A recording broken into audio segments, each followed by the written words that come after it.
മഞ്ജു വാര്യരോടുള്ള പ്രണയത്തെക്കുറിച്ച് പറഞ്ഞ് സംവിധായകൻ Sanalkumar ശശിധരന്റെ Facebook post. നടിയെ ടാഗ് ചെയ്തുകൊണ്ടാണ് വീണ്ടും സംവിധായകൻ പോസ്റ്റുമായി എത്തിയിരിക്കുന്നത്. തന്റെ പ്രണയം തുറന്നു പറയാൻ സമ്മതിക്കാത്ത വിധം മഞ്ജുവിനെ ആരോ തടഞ്ഞു വെച്ചിരിക്കുകയാണെന്ന ആരോപണവും സംവിധായകൻ വീണ്ടും ഉന്നയിക്കുന്നുണ്ട്. പ്രണയം തുറന്നു പറഞ്ഞാൽ മഞ്ജുവിന്റെയും മകളുടെയും ജീവന് ഭീഷണിയാണ്. മഞ്ജുവിന്റെ പേരിൽ തനിക്കെതിരെ ചിലർ കള്ളക്കേസ് വരെ നൽകി. തന്നെ സിനിമ ചെയ്യാൻ അനുവദിക്കാതെ ഒരു മാഫിയ നിയന്ത്രിക്കുകയാണ് എന്നാണ് സനൽകുമാർ ശശിധരൻ പറയുന്നത്. സനൽകുമാറിന്റെ ഫേസ്ബുക്ക് പോസ്റ്റ് ഇങ്ങനെ: പ്രണയത്തെക്കുറിച്ച്, സ്നേഹത്തെക്കുറിച്ച്, സത്യത്തെക്കുറിച്ച്, ധർമ്മത്തെക്കുറിച്ചൊക്കെ വാചാലമാകുന്ന സമൂഹം പൊള്ളയാണ്. അതിനു മുന്നിൽ പ്രണയമോ സത്യമോ ധർമ്മമോ ഒക്കെ വന്നു നിന്നാൽ അത് കാർക്കിച്ചു തുപ്പും. അതാണ് എൻ്റെ അനുഭവം. സമൂഹം എന്ന് പറയുമ്പോൾ ഇന്റർനെറ്റ് കേട്ടുകേൾവികളും കെട്ടുകാഴ്ചകളും കൊണ്ട് സൃഷ്ടിക്കപ്പെട്ട ഒരു ഓൺലൈൻ സമൂഹത്തെയല്ല, നേരിട്ട് കണ്ടും സംസാരിച്ചും ചിരിച്ചും പിണങ്ങിയും പരിചയമുള്ള ഒരു ശരിയായ സമൂഹത്തെ തന്നെയാണ് ഞാൻ ഉദ്ദേശിക്കുന്നത്. എന്നെയും നിന്നെയും അങ്ങനെ അറിയാവുന്ന ഒരു സമൂഹത്തെ തന്നെ.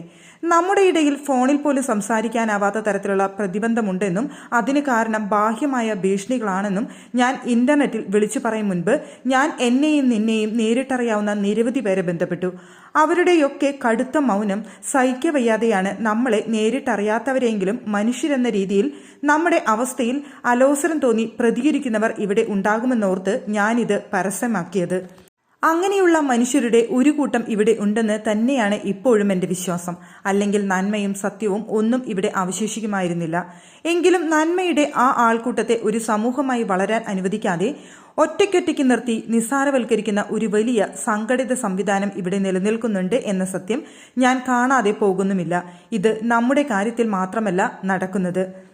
നിന്നെക്കുറിച്ച്, നിന്റെ അവസ്ഥയെക്കുറിച്ച് എനിക്കറിയാവുന്ന കാര്യങ്ങൾ പൊതുസമൂഹത്തിൽ പറഞ്ഞാലുണ്ടാകുന്ന പൊട്ടിത്തെറികൾ ഒഴിവാക്കാനാണ് എന്റെ ക്രെഡിബിലിറ്റി തകർക്കാനുള്ള ശ്രമങ്ങൾ വളരെ മുൻപ് തന്നെ തുടങ്ങിയത്.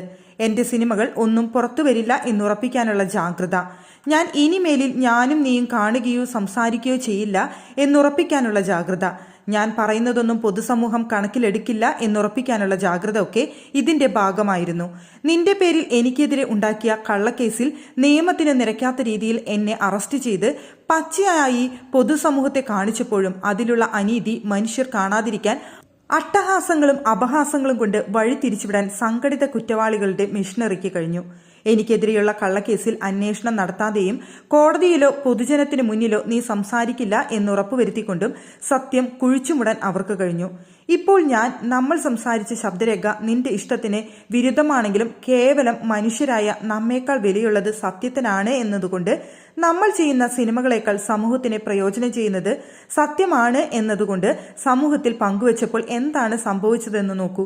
കുറെ പേർ പറയുന്നു അതിലുള്ളത് നീയല്ല, കുറെ പേർ പറയുന്നു അതിലുള്ളത് നീയാണെങ്കിൽ തന്നെ നിന്നെ ശല്യം ചെയ്യാതിരിക്കൂ. ഞാൻ അത്ഭുതപ്പെട്ടു പോകുന്നു. ആ ശബ്ദരേഖയിലുള്ളത് നീയല്ലെങ്കിൽ അത് പറയേണ്ടത് നീ തന്നെയല്ലേ? പൊതുസമൂഹത്തിൽ വ്യാപകമായി എത്തിച്ചേർന്ന ആ ശബ്ദരേഖയിൽ ഒരു സ്ത്രീ പറയുന്നത് അവൾ പ്രണയിക്കുന്ന ആളെ കാണാനോ സംസാരിക്കാനോ അനുവദിക്കാത്ത രീതിയിൽ ആരോ തടഞ്ഞു വെച്ചിരിക്കുന്നു എന്നാണ്. അവളുടെ പേരുപയോഗിച്ച് എനിക്കെതിരെ കൊടുത്ത കേസിനെക്കുറിച്ച് അവൾക്കൊന്നും അറിയില്ല എന്നും അതേക്കുറിച്ച് ഒന്നും ചെയ്യാനുള്ള കൺട്രോൾ അവളുടെ കയ്യിലല്ല എന്നുമാണ്. അതുമാത്രമാണോ അതിലവൾ പറയുന്നത്? എന്നെ കാണണമെന്നോ സംസാരിക്കാനോ ശ്രമിച്ചാൽ തന്റെ മാത്രമല്ല തന്റെ മകളുടെയും ജീവൻ അപകടത്തിലാണ് എന്നല്ലേ? അത് നീയാണ് എന്ന് ഞാൻ പറയുമ്പോൾ അത് നീയല്ലെങ്കിൽ നീയല്ലേ അത് പറയേണ്ടത്? നിന്നോടുള്ള പ്രണയം പൊതുവിൽ പറഞ്ഞതിൽ എനിക്ക് അപമാനമുണ്ടായി എന്ന പേരിൽ എനിക്കെതിരെ കള്ളക്കേസുണ്ടാക്കിയ സംവിധാനത്തിന് ഇതിൽ പ്രശ്നമൊന്നും തോന്നുന്നില്ലേ? ആ ശബ്ദരേഖയിൽ ഉള്ളത് നീയല്ലെങ്കിൽ നിനക്കത് അപമാനമല്ലേ? നീ പ്രതികരിക്കേണ്ടേ? വേണ്ട എന്നാണ് സംഘടിത കുറ്റവാളികളുടെ മിഷനറി ജനങ്ങളെ പഠിപ്പിക്കുന്നത്. മറ്റു ചിലരുടെ വാദമാണ് കൂടുതൽ അമ്പരിപ്പിക്കുന്നത്. അവർ പറയുന്നു അതിലുള്ളത് നീ തന്നെയാണെങ്കിലും നിന്നെ ശല്യം ചെയ്യാതിരിക്കൂ. അമ്പരന്ന് ഞാൻ തളർന്നുപോയി. എന്നോട് നിനക്ക് പ്രണയമുണ്ടെന്ന് നീ പറഞ്ഞാലും അത് പറയാനാവാത്ത നിലയിൽ നിനക്ക് ഭീഷണി ഉണ്ടെന്ന് നീ പറഞ്ഞാലും ഞാൻ എൻ്റെ വഴിക്ക് പൊക്കോണം എന്നാണ് അവർ പറയുന്നത്. ഞാൻ അവരല്ലല്ലോ.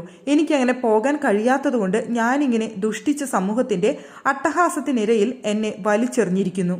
കേരളത്തിലെ എന്നോടൊപ്പം സിനിമ ചെയ്തിരുന്നവർ, സിനിമ കണ്ടിരുന്നവർ, പുസ്തകം വായിച്ചിരുന്നവർ, ജീവിതം ചർച്ച ചെയ്തിരുന്നവർ, അവരുടെയൊക്കെ മൗനമാണ് എന്നെ കൂടുതൽ അമ്പരപ്പിക്കുന്നത്. ഞാൻ പറയുന്നു, എന്നെ ഒരു കള്ളക്കേസിൽ കുടുക്കി ഈ നാട്ടിൽ നിന്ന് ഞാൻ ചെയ്തുകൊണ്ടിരുന്ന കലാപ്രവർത്തനം ചെയ്യാൻ അനുവദിക്കാതെ ഒരു മാഫിയ ഭരണയന്ത്രം തിരിക്കുന്നു. അറിയപ്പെടുന്ന ഒരു കലാകാരിയായ നിന്റെ പേരിൽ എനിക്കെതിരെ കള്ളക്കേസ് ഉണ്ടാക്കി. നിന്നെയും എന്നെയും കാണാനോ സംസാരിക്കാനോ അനുവദിക്കാതെ മാറ്റി നിർത്തിയിരിക്കുന്നു. തെളിവായി ഞാൻ നിന്റെയും എന്റെയും സംഭാഷണത്തിന്റെ ശബ്ദരേഖ മുന്നിൽ വെക്കുന്നു. മൗനം മൗനം സഹിക്കാം. അവരിൽ ചിലരെങ്കിലും പറയുന്നു അതെല്ലാം വിടൂ, സിനിമ ചെയ്യൂ. ഒന്നെങ്കിൽ അവർ പറയുന്നത് ഞാൻ മുന്നോട്ട് വെച്ച ശബ്ദരേഖ വ്യാജമാണ്. അങ്ങനെയെങ്കിൽ വ്യാജനായ എന്നോട് സിനിമ ചെയ്യാനാണ് അവർ പറയുന്നത്. കൊള്ളാം, നല്ല ശുദ്ധമായ വ്യാജ സിനിമ. അല്ലെങ്കിൽ അവർ പറയുന്നത് നീ അവസരവാദിയായ വിശ്വസിക്കാൻ കൊള്ളാത്തൊരു സ്ത്രീയാണ് എന്നാണ്. എനിക്ക് വളരെ സങ്കടമുണ്ട്. മനുഷ്യരെക്കുറിച്ച് മനുഷ്യർക്കുള്ള ഏറ്റവും മിനിമം ധാരണ നന്മയിൽ ഉറച്ചതായിരിക്കണം എന്നതാണ് എന്റെ ഉറച്ച വിശ്വാസം. ഒരുതരം അന്വേഷണവും നടത്താതെ മറ്റൊരാളെ നീചമായി വിലയിരുത്താൻ എങ്ങനെയാണ് ഒരാൾക്ക് കഴിയുക? അയാൾ സ്വയം നീചമായി വിലയിരുത്തിയാലേ അതിന് സാധ്യതയുള്ളൂ. അങ്ങനെയെങ്കിൽ നീചമായ ഒരു സാംസ്കാരിക ലോകമാണ് നമ്മുടേത് എന്ന് പറയേണ്ടി വരും. നന്മയുടെ കിരണങ്ങളിൽ ഞാൻ ഇപ്പോഴും വിശ്വസിക്കുന്നത് കൊണ്ട് അങ്ങനെ പറയുന്നില്ല.